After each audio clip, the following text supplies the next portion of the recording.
Stop right there. Before you scroll away, let me ask you something that will change how you see the world forever. Do you think being good keeps you safe? Do you believe that kindness protects you? That generosity builds loyalty? That honesty earns respect? If you answered yes to any of these questions, you're about to discover the most dangerous lie society has ever told you. The biggest mistake people make is believing that being good means being safe. But here's the brutal truth. Goodness without strategy is like fire. It burns through everything you've built. Your relationships, your career, your dreams, everything. Niccolò Machiavelli figured this out 500 years ago. He watched good leaders fall. He saw kind rulers destroyed.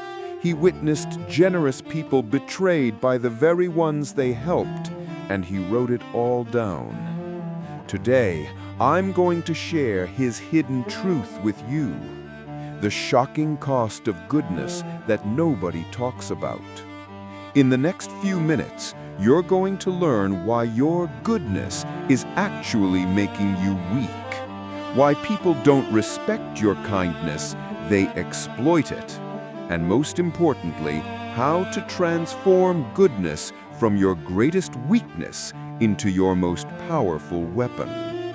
But first, let me be clear about something. I'm not telling you to become evil. I'm not asking you to hurt people.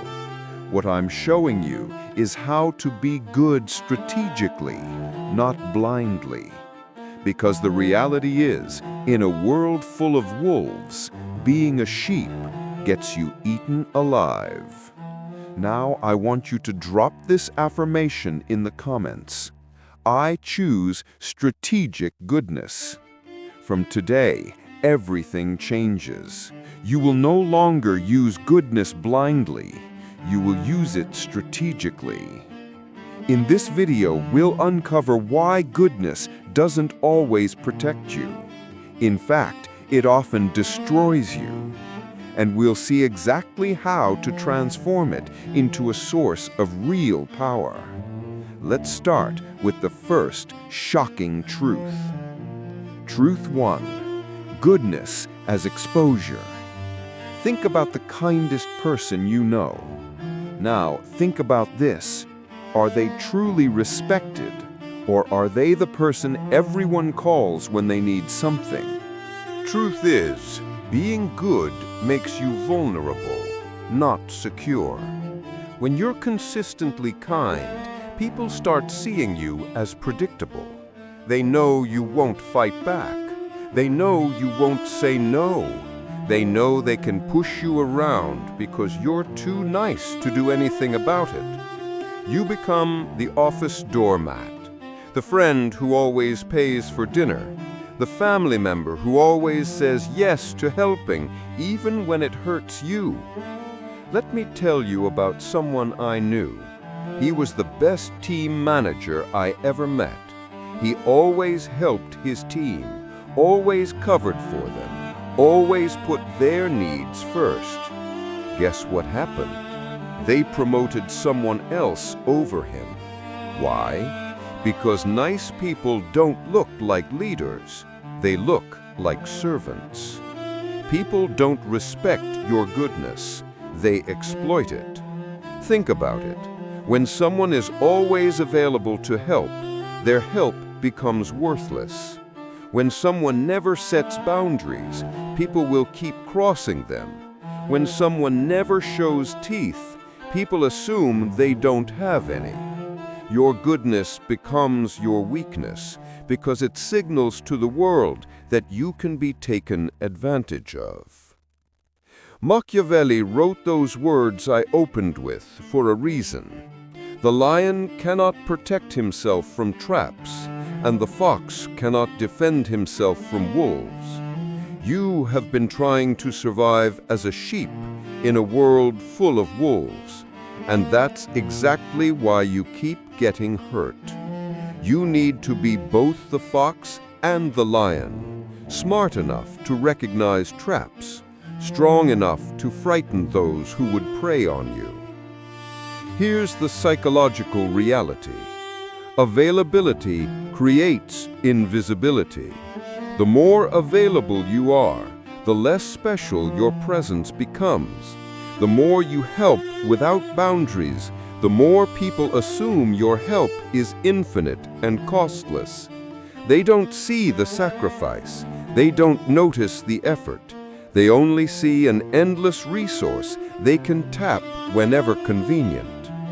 Drop this affirmation in the comments. I protect my energy. Because if you don't protect it, no one else will. Truth 2. The generosity trap. Here's something that will blow your mind. The more you give to people, the less they appreciate it. I know that sounds backwards, but hear me out.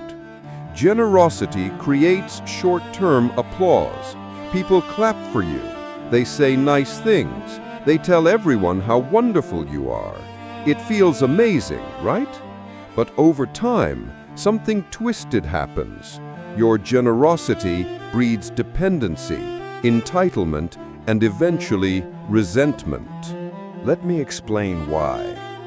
When you help someone once, they're grateful. When you help them twice, they're thankful. But when you help them 10 times, they start expecting it. Your exceptional kindness becomes their normal. If you ever stop helping, they don't remember the 9 times you said yes. They remember the 1 time you said no. Suddenly, you're the selfish one. You're the bad guy. Think about parents who always give their kids everything they want. The first few times, the children are excited and thankful. But soon those gifts become expected.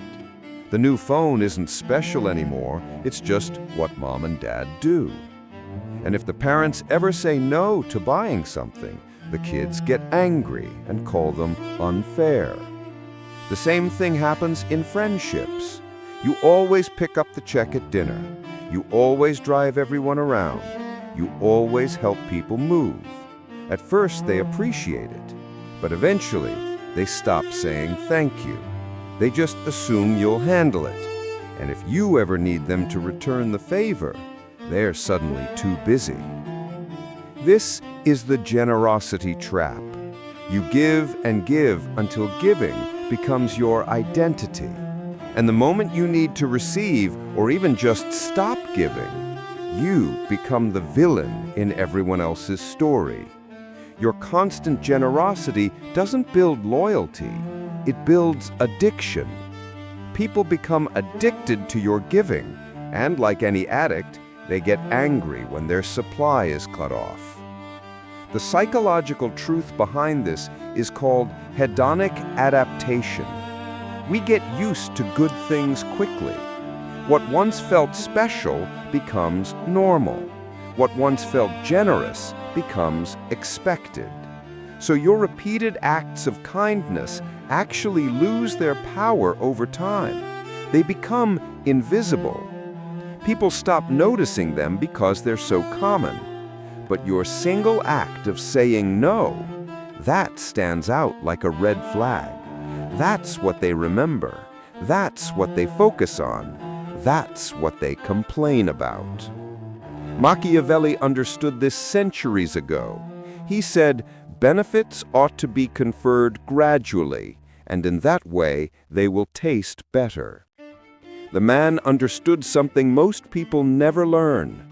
Scarcity creates value. Abundance destroys it. Drop this affirmation in the comments. I give strategically. Truth 3. The mask of virtue. Here's a truth that might make you uncomfortable. Society believes in appearances, not reality. People don't care if you're actually good. They care if you look good. They don't judge your heart. They judge your image. This means that to maintain power and respect, You must wear the mask of goodness while keeping control beneath the surface. Look at the most successful people you know. Do you think they got there by being genuinely nice to everyone? No. They got there by being smart about when, how, and to whom they show their goodness. They smile in public and make hard decisions in private. They show mercy when it serves them and show strength when it's needed. They understand that the appearance of virtue is more powerful than virtue itself. This isn't about being fake. This is about being strategic. Think about it like this. A doctor might need to cut you open to save your life. Is the doctor being cruel? No. The doctor is doing what needs to be done, even if it causes temporary pain. Real leaders understand that sometimes being truly good means looking temporarily bad. Sometimes helping someone means saying no to them. Sometimes protecting your team means making unpopular decisions. The mask of virtue isn't about deception. It's about timing. It's about knowing when to show your soft side and when to show your steel. Most people get this backwards. They show their weakness to enemies and their strength to friends. Smart people do the opposite. Machiavelli said it perfectly. Everyone sees what you appear to be. Few experience what you really are. He understood that perception shapes reality. If people perceive you as weak, you become weak in their eyes. If they perceive you as strong, you become strong. The mask you wear becomes the power you wield. Here's the strategic application. Control your image deliberately. Let people see strength when you need respect. Show vulnerability only to those who've earned your trust. Present generosity when it serves a larger purpose. This isn't manipulation, it's leadership. It's understanding that how people see you determines how they treat you. Drop this affirmation in the comments. I control my image. Truth 4. The economics of power. Every single thing you do has a cost. Every favor you grant. Every time you say yes when you want to say no. Every moment you spend helping others instead of building yourself. Most good people never think about this. They give and give until they have nothing left. Then they wonder why they feel exhausted, resentful, and taken advantage of. Here's what you need to understand. Your time, energy, and resources are finite. When you spend them on others, you have less for yourself. This isn't selfish to acknowledge. It's mathematical. Unlimited kindness drains your strength. And when you're drained, you can't help anyone, including yourself. Think about airplane safety instructions. They tell you to put your oxygen mask on first, then help others. Why? Because if you pass out trying to help someone else first, now 2 people need rescuing instead of 1. Life works the same way.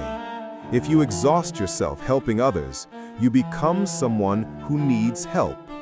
Now you're a burden instead of an asset. Smart people understand that to survive and thrive, resources and energy must be guarded carefully. This doesn't make you mean, it makes you sustainable.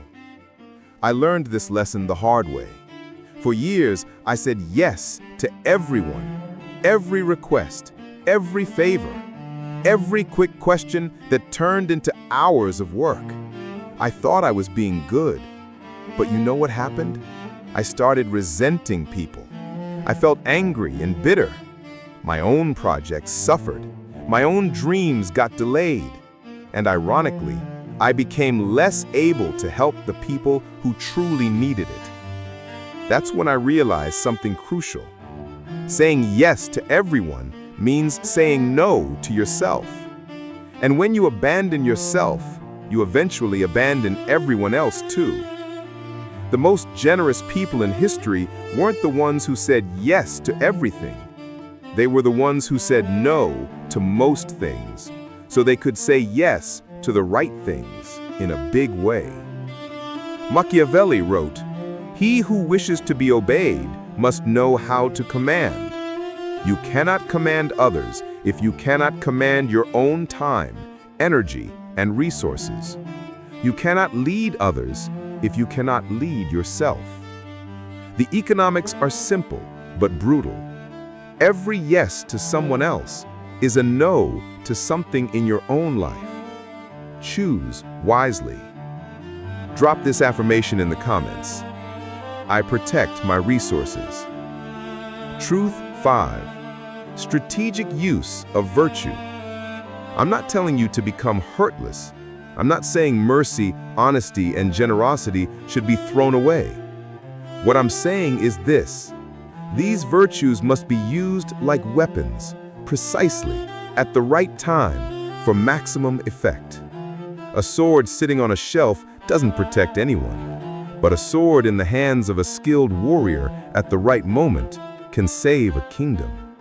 Your goodness should work the same way. When you help someone, it should be intentional. When you show mercy, it should be strategic. When you're generous, it should create the outcome you want. Let me give you an example. Instead of helping everyone a little bit, help the right people a lot. Instead of being nice to everyone, be exceptionally kind to those who matter. Instead of saying yes to everything, say yes powerfully to the things that align with your goals. This approach does three things. First, your help becomes more valuable because it's scarce. Second, you actually create bigger positive impacts because you're focused. Third, people respect you more because you're selective. Think about the most respected leaders in history. Martin Luther King Jr. wasn't gentle with injustice. He confronted it powerfully. Mother Teresa didn't help everyone in the world. She focused intensely on the poorest of the poor. They were all good people, but they were strategically good. They used their virtue as a tool to create change, not as a way to be liked by everyone. How do you do this in real life? Before you say yes to any request, ask yourself 3 questions. Does this align with my values and goals? Can I do this without depleting myself? Will this person appreciate and respect what I'm doing? If the answer to any of these is no, you say no. You say it kindly, but firmly. When you do say yes, you do it fully. You give your best effort. You create real value. You make a meaningful difference. This way, your yeses matter. Your help is remembered. Your generosity creates loyalty instead of entitlement. Machiavelli said, "The promise given was a necessity of the past. The word broken is a necessity of the present." What he meant is this: sometimes keeping your word to one person means breaking your word to another. Sometimes being good to your family means being firm with your coworkers. Sometimes protecting your dreams means disappointing people who want to use your time. Strategic virtue isn't about being selfish, it's about being effective. Drop this affirmation in the comments. I choose effective kindness. Truth 6. The illusion of gratitude. Here's something that will change how you see human nature forever. Gratitude is temporary. I know this might hurt to hear, but it's true. The favors you do for people, the help you provide, the sacrifices you make, they have an expiration date in people's memories. Repeated favors stop feeling like gifts and turn into obligations. What starts as "thank you so much" becomes "you should do this," becomes "why didn't you do this?" You help your neighbor move, they're incredibly grateful. You help them move again 6 months later, still thankful, but less excited. You help them a 3rd time, now they just expect it. The 4th time they need to move, they don't even ask, they just assume you'll help. And if you can't, suddenly, you're the bad guy. This is human psychology. We adapt to good treatment. We take it for granted. We start seeing exceptional kindness as normal treatment. In the end, people remember the advantage they got from you, not the kindness you showed them. This pattern repeats everywhere, in relationships, workplaces, friendships, and families. The person who always says yes becomes the person everyone expects to say yes. The reliable helper becomes the automatic choice for every problem. And when that person finally sets a boundary or says no, they're treated as if they've betrayed everyone's trust. The more consistently kind you are, the less your kindness is valued. The more available you make yourself, the less special your availability becomes. The more you give without asking for anything in return, the more people assume your giving comes without cost to you. This is the illusion of gratitude. We think the advantage they got from you, not the kindness you showed them. This pattern repeats everywhere, in relationships, workplaces, friendships, and families. The person who always says yes becomes the person everyone expects to say yes. The reliable helper becomes the automatic choice for every problem. And when that person finally sets a boundary or says no, they're treated as if they've betrayed everyone's trust. The more consistently kind you are, the less your kindness is valued. The more available you make yourself, the less special your availability becomes. The more you give without asking for anything in return, the more people assume your giving comes without cost to you. This is the illusion of gratitude. We think that doing more good things will make people more grateful, but actually it makes them less grateful because they expect more good things. The people who appreciate you most are often the people you help least frequently. The people who take you for granted are usually the people you help most often. This doesn't mean people are evil. It means people are human. And humans naturally adjust their expectations based on their experiences. Machiavelli understood this perfectly. He said, "Men judge generally more by the eye than by the hand, for everyone can see and few can feel." People see what you're doing now more clearly than they remember what you did before. Your past kindness becomes invisible. Your current actions are what they judge you by. Understanding this doesn't mean you should stop being kind or helpful. It means you should be strategic about it. Set boundaries. Make your help conditional sometimes. Let people experience what it's like when you're not there to solve their problems. Drop this affirmation in the comments. I create lasting impact. Truth 7. Results over intentions. The world judges outcomes, not motives. You might have the purest heart in the world. Your intentions might be golden, but if your actions don't create the results you want, none of that matters. History doesn't remember people who meant well. It remembers people who got things done. Let me ask you something. Would you rather be remembered as someone who was really nice but didn't accomplish much, or someone who might have seemed tough but actually made the world better? Most people choose the first option because it feels safer. But here's what they don't realize. Being remembered as just nice means being forgotten entirely. There's a brutal but undeniable truth. Sometimes being truly good means doing things that don't look good in the moment. Surface-level kindness often creates temporary comfort, while tough decisions create lasting impact. A parent who disciplines their child isn't being mean. They're being good by teaching the child important lessons. A teacher who gives tough grades isn't being cruel. They're preparing students for the real world. A boss who sets high standards isn't being unreasonable. They're helping their team grow stronger. Real goodness is about results, not appearances. It's about creating positive outcomes, not just positive feelings. This is where most good people go wrong. They focus on being liked instead of being effective. They choose comfort over growth. They pick temporary peace over lasting positive change. But here's the truth. If you're not getting the results you want from your goodness, you're not being good enough. You're being nice, which is different. Nice people avoid conflict.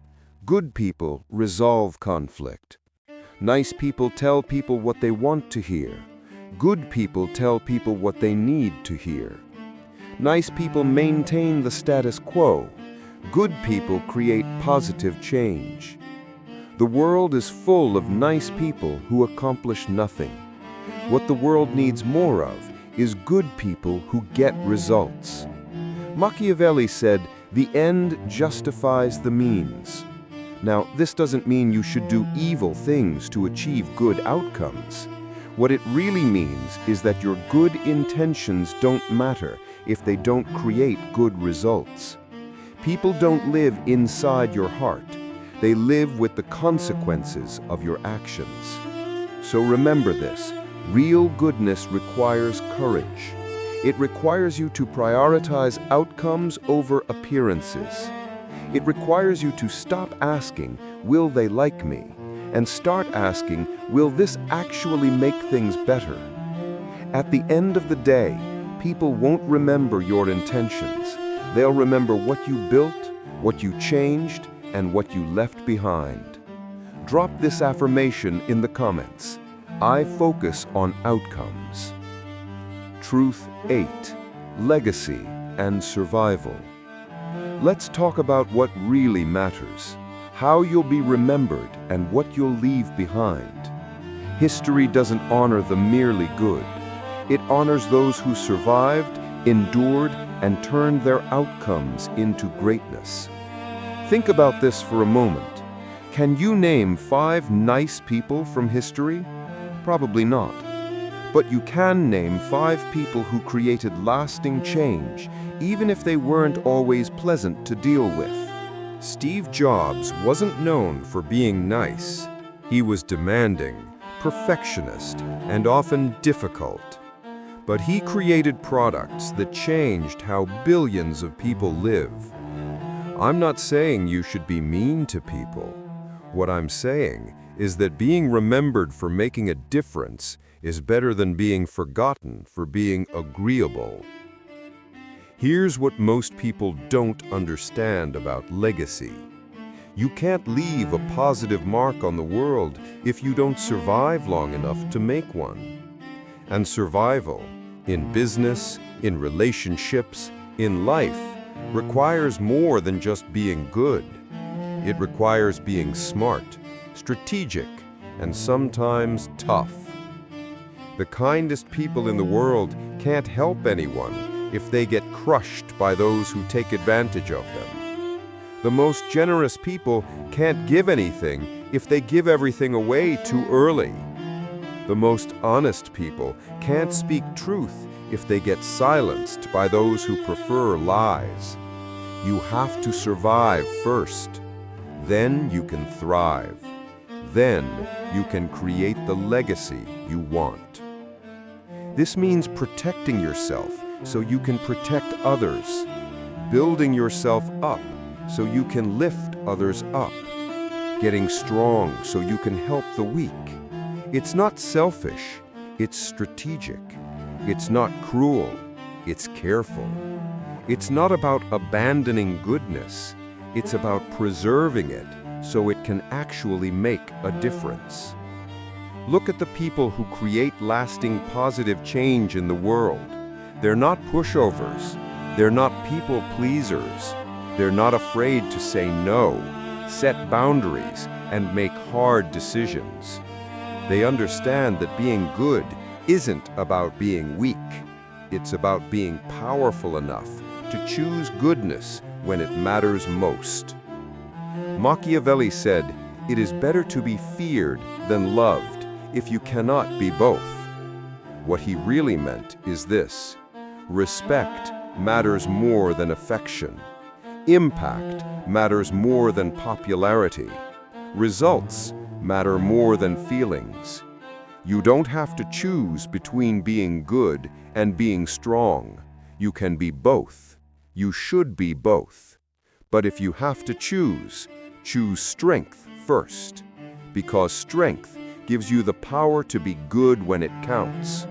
Weakness just makes you a victim, even with the best intentions. The master's choice.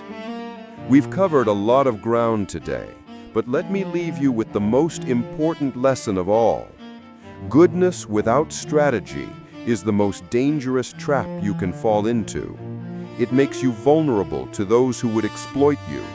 It drains your resources until you have nothing left to give. It creates expectations you can't sustain. And ultimately, it prevents you from creating the positive impact you really want to make.